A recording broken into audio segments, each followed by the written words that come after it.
What's going on, everyone? Welcome to Shifting Lanes. My name is Hanson. Thank you so much for tuning in. And in this video, this will be my third time autocrossing in the Project BRZ. So I figured this is a good time as any to talk about what goes on in an autocross day.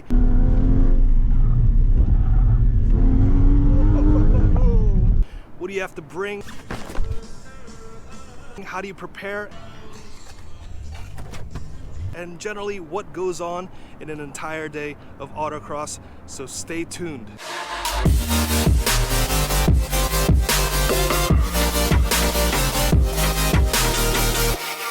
So if this is your first time in the channel, thank you so much for tuning in. If you found this video helpful or entertaining, please consider giving it a thumbs up and also hitting that subscribe button and also hitting that notification bell so that you can get notified anytime we make a new video. There's a lot of stuff going on the Shifting Lanes channel.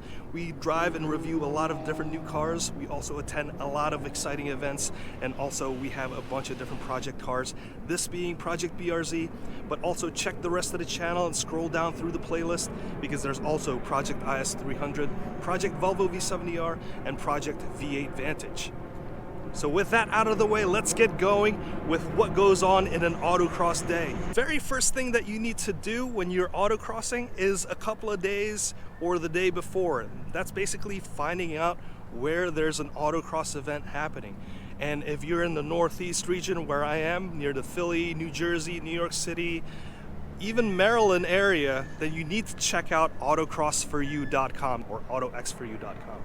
But in that website, you could check out the events link and you could see all the events, all the solo events going on. And once you find the events that you want to attend, you could also click the links, or you could just head to motorsportsreg.com. That's motorsportreg.com.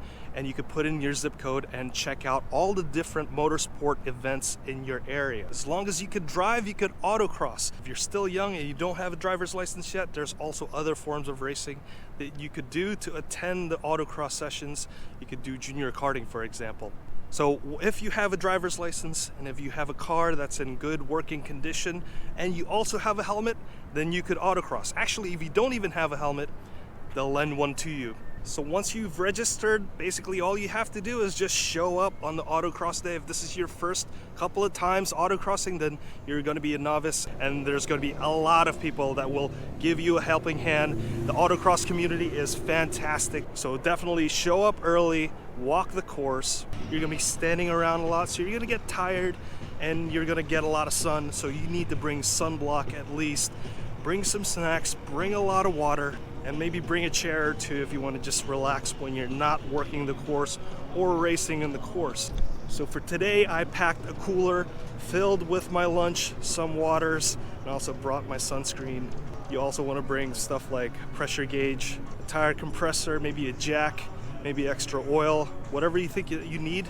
Bring it with you. You go through the gates and you register, you get yourself a wristband, you sign your life away, and then you just park yourself in the paddock. Okay, so I've gone through my first walkthrough.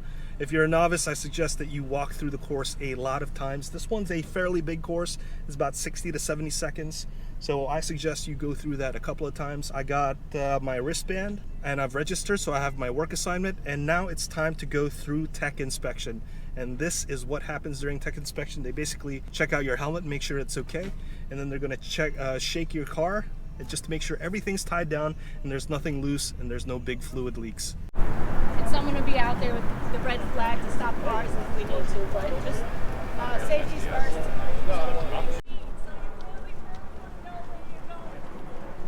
So we're just going through the novice walkthrough and novice meeting, so now we're going to go to the driver's meeting. Now on to the regular driver's meeting. Everybody signed the waiver, everybody has a wristband. See, I got mine on. So I just checked in for my worker assignment because I'm going to work first. They handed me a vest and also a radio. So I don't know how to work this thing, but hopefully I could register all the hit cones and all the DNFs. Maybe I just hand this off to someone else. We'll see.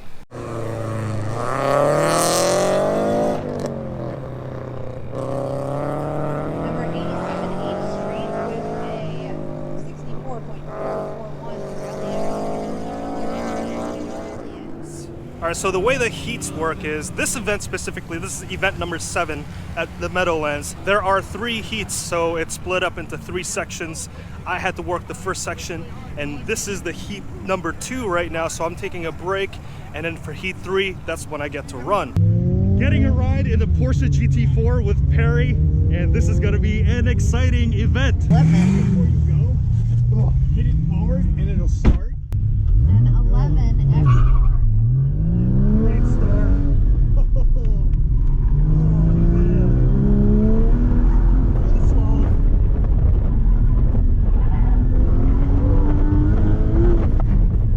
Really good brakes. Really good brakes, yes. Got the window.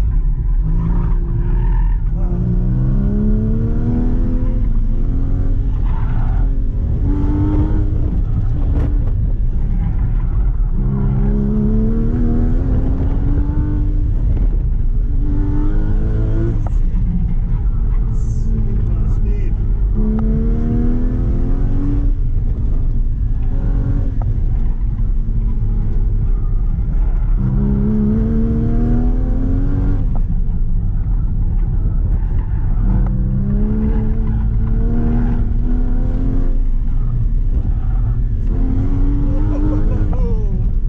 Yes!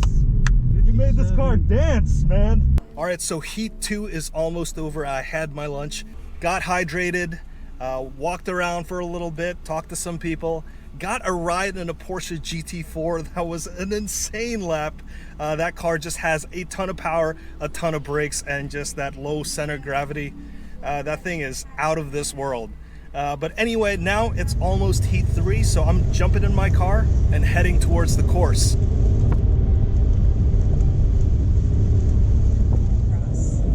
Come on, guys. I'm out. Oh, we're exchanging dollars. I was hoping we could exchange civics. Shift. Good. Wait for the gas to go. Look for the slalom cone. Okay. Turn on the back side of it.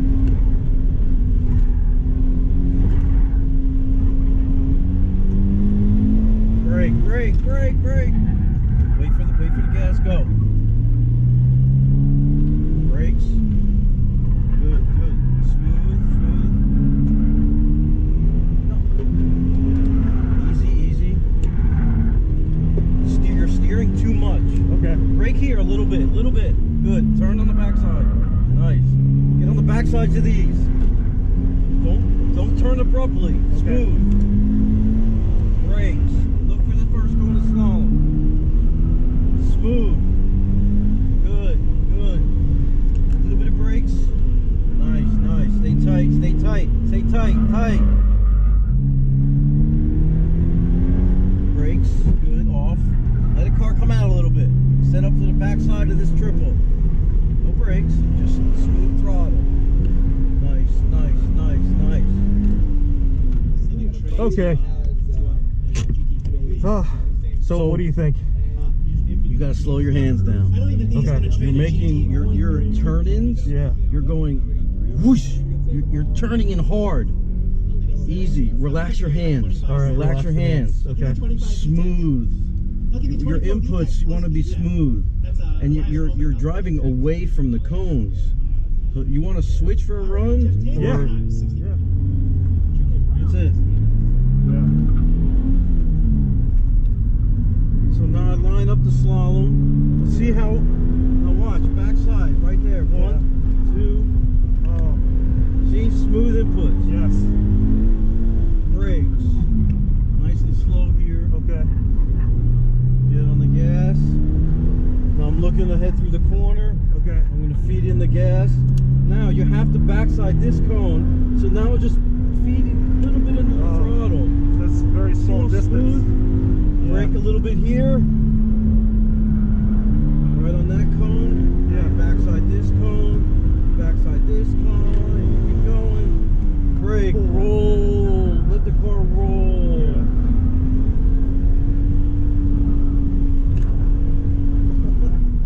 Now here, you're going to have to brake a little bit. Yeah. You keep messing this corner up. It sneaks up on me. So here you're going to brake. And let the car come out a little bit. Okay. So you set up for this. Okay. Down here it's just smooth, smooth. Wow. Okay, Tight right-hander? Yeah. Everybody's having a problem there. Yeah. So what you really need to do is be very patient. Okay. All right. Shut it down. When people say shut it down, like go really slow through that section. Okay. Some advice? Sure. Move these out. Push that mirror out. Move it out? Yep. Okay. Now you have a better field of view.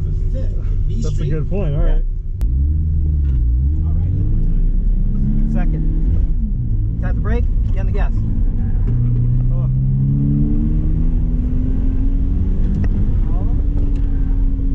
There you go. There you go. Heads in. Go, go, go. Brake here. Brake light. Keep it tight. Keep it tight. Go, go, go, go, go. Be patient here. Brake. Brake. Get on it. Go, go, go, go, go, go. Backside this. Good. Brake here. Really light. Go, go. Keep it tight. Keep it tight. Stay on it. Stay on it. Go, go, go, go. Brake right here. Keep it tight. Solemn. Shut it down. Shut it down. Go, go, go, go. Break into it. Go, go. Solemn. Go. There you go. There you go. Yes. There you go. Woo. Oh, and also these headrests, you can flip them. So your helmet's in. Okay. Yeah, so next time. Next time. All right. My Kodiak is 60.6.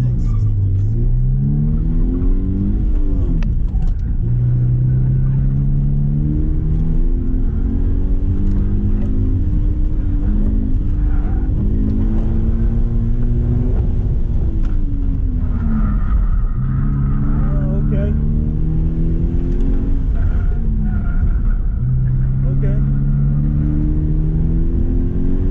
Backside this cone. Stay on it. Brake here. Keep it tight. Stay on it. I would go into third. Wow.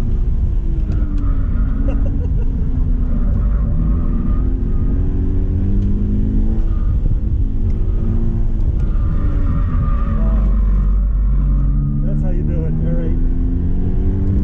Brake into it. Back on it. Let's go finish a nice grip. Woo-hoo-hoo-hoo! Holy crap. All right. Yes. So your car could do it, man. Yeah, I see it. Oh my God. That is insane, man. Is that Caserta? Gary All right, has here's the last run. a private battle with Big T over there. 57 something is what they were running.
My imagination's running wild over here. All right, Hanson Lukeman 64.1. That is his fastest time, jumping 3 spots now. He is the second fastest novice out there. He needs to pick up another 1.8 seconds to lead. So there you have it. That's what goes on in an autocross day. You wake up early in the morning, you get in your car, drive to the spot, you get your car inspected, you go to the driver's meetings, you do the walkthroughs, and then you get your work and run assignments. For today, I worked the first heat, and then I had a break, and then ran the third. It's a long day. Right now it's about 5:30. I started around 7 o'clock, so budget yourself a lot of time. Basically, your Saturday or Sunday is pretty much gone, but you know, it allows for some time to make dinner plans and so on. So it'll make for a pretty good story that you can share with your friends during dinner time, because this is one fantastic event. Personally, how did I do? I am pretty happy with myself. Again, like, I'm not breaking records or anything like that, but I'm pretty happy to set second place in the novice group. There were 25 people in the novice class, so to set second place, I'm pretty happy with that. You know, I started way up high, right, like around, I think my first timer was around 68 seconds or something like that, which again, had this been my first time, it would have been a lot worse than that. So I'm making marked improvements every time I go. And I just want to thank all the instructors that sat in my car, giving me instructions and also jumping into the driver's seat and showing me how it's done. I want to thank Alex, I want to thank Perry, and I also want to thank James, because trust me, your instructions and your constructive criticism, it's drilled in my head. I cut down significant amount of time relatively. Again, I started out around 68 seconds, and my last run I was at 64.090 if I'm correct. But it's a significant chunk in autocross world. Again, I'm very happy with how I did. I think that there's a lot of room for improvement. I could be a lot smoother with my steering. I still need to look ahead. That's the one thing that I'm not doing. I'm still not doing it in the last run. Instead, what I was relying on was my memory. So that's why I was anticipating more, not because I was looking up, but because I was remembering the course. So that's just something that, you know, affected my time in the beginning, and also my steering inputs were pretty lousy. But as I went along, I started to remember the course, and I was getting faster and faster and faster that way. But still, if I looked ahead more and more, I think I could do a lot better. The other thing was, in my first few runs, my steering inputs were fairly lousy.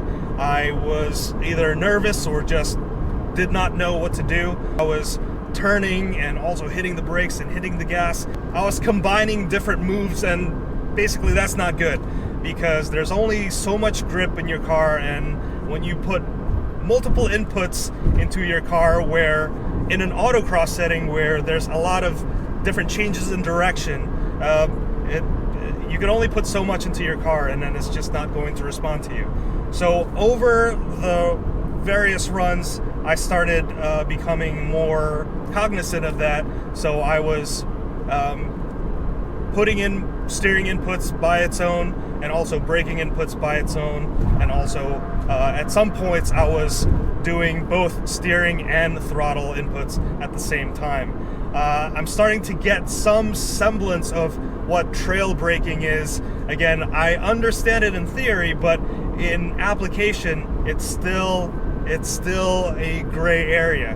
And that's the most important thing about autocross, is that it puts all of these theories into muscle memory. And that's what I'm starting to formulate over and over with all the different runs. I can feel myself getting better. Again, I am nowhere near close to what this car could do. As you've seen from James's lap, he jumped in this SSC car and he was able to put a 60-second run, which is very competitive at the SSC level. 4 seconds faster than what my fastest time was. So obviously the car can do this. I need to live up to what the car can actually do. So I'm gonna be coming back here again next weekend. there's a lot of room for growth, and I can't wait to do that. So anyway, I want to thank everyone for tuning in and watching till the very end.